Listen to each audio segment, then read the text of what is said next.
So everyone's talking about Kyle and Jackie O at the moment, but it isn't just radio drama. It's actually a really interesting workplace case. And what most people haven't realized is they're not even arguing the same thing. So, quick recap in case you're not across it. There was an on air incident where things escalated, and both Kyle and Jackie O had their contracts terminated by their employer, who is ARN Media. Now, both of them have taken legal action, but the type of legal action they've taken is completely different. Kyle's claim is sitting in the civil or commercial space. He's essentially saying this wasn't serious misconduct and you've terminated a multi-million dollar contract without proper grounds. So we're talking for Kyle breach of contract, wrongful termination, and potentially consumer law arguments. This is not your standard employment claim through the Fair Work Commission, like an unfair dismissal. It's really talking about the value of the contract. And so that's where you might have heard the $100 million figure quoted in the media. Essentially, his contract was for $100 million over 10 years. And he's suing for the unpaid part of that contract. So that's where they're talking about millions of dollars. Now, Jackie O's claim is a little bit different. And this is where it gets really interesting from a HR perspective. There is still a contract breach angle, but she's also brought forward a general protections claim under the Fair Work Act. Now, what that actually means is a general protections claim is where you are claiming that someone has taken adverse action against you because you've exercised a workplace right.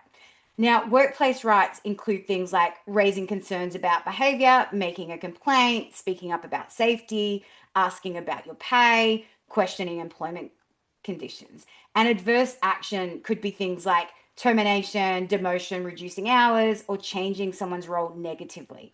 So in this situation, Jackie O is actually arguing, I raised concerns about Kyle. I made formal complaints about Kyle, and instead of those being addressed, I was terminated.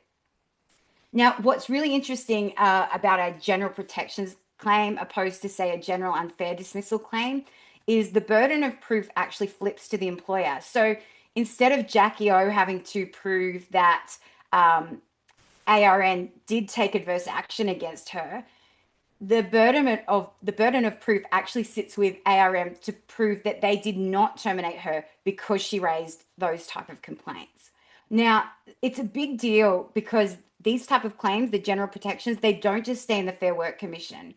If you can't get to some sort of settlement or agreement in that mediation window, you actually go straight through to the Federal Circuit Court rather than the Fair Work Commission. And what that means is there's no cap on compensation in that court. So in Fair Work Commission, if there's an unfair dismissal claim, the highest financial remedy is generally 6 months' pay. With a general protections claim, there's actually no cap on those types of claims or financial settlements. There's also not a standard unfair dismissal outcome. So the risk for ARN is that there is potentially uncapped damages, and it's much higher risk because they have to prove that they didn't discriminate against Jackie. And Jackie O has also claimed that she's sent, and I believe that it's been released, that she's actually got copies of complaints that she's raised. Now, what's really interesting too is you've got these two arguments, and Carl's also saying, look, sure, I said that, and sure, maybe I was a bit rude, but this is why you hired me. You can't suddenly call this misconduct when I've always behaved like this. You've hired me based on this type of personality. And in fact, I've done much more worse things than this in the past. Now, Jackie's then arguing under that Fair Work banner, I've raised concerns and you didn't address them. And so my workplace isn't psychologically safe. And so we've been hearing a lot over the last couple of years around us having a psychologically safe workplace, which is part of WHS legislation. And that's essentially what Jackie O is arguing.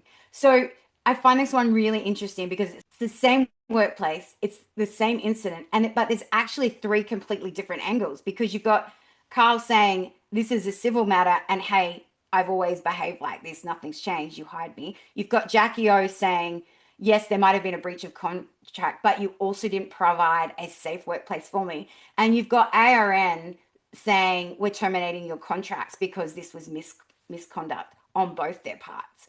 Now, the HR lesson here is, and where it's actually matters for every business, regardless of the size of contract and regardless of the personality, is that you need to have some processes in place to deal with complaints.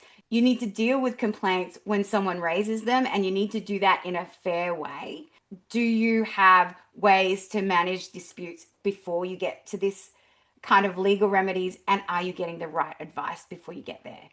This one will actually come down to what was accepted, what was raised, and what can actually be proven. Because that's the difference between it being a people issue and a very expensive legal one.